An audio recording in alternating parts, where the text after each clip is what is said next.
Boss, babatingin na natin yung ginagawa kong 304 stainless double spring na antina. Bali, ipipinis na natin.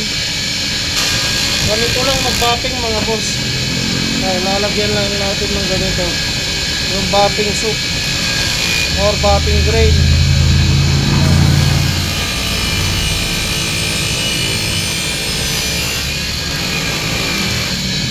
Para maski yung pinaghinangan natin malinis.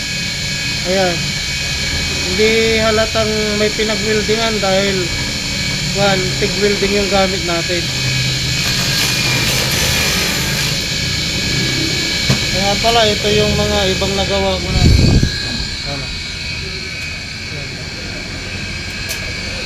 Medyo 20 piraso yung ginawa ko. Plug and play yung base ng antenna.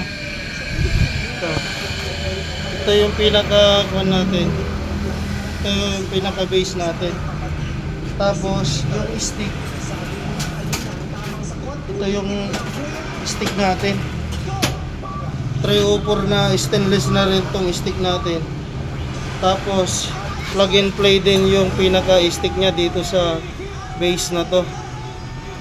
4 feet yung haba ng stick. Tapos ito 2 feet to. Sukatin natin para sigurado. Ayan. Mula doon sa pinaka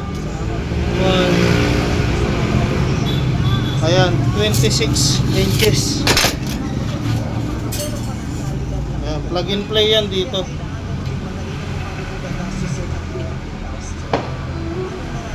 Plug and play yan dyan. Tapos yung stick, dibaklas din yan. Okay na yan. Available na yan dito sa shop natin, sa ating munting shop sa Triple S Stainless, Barangay Bunlo, Bukawi, Bulacan. Magtungo lang kayo dito, marami tayong available na antenna. May low budget at meron ding high budget. Ayan, ayan mga antenna natin. Kung naghahanap kayo nung antenna na tubad,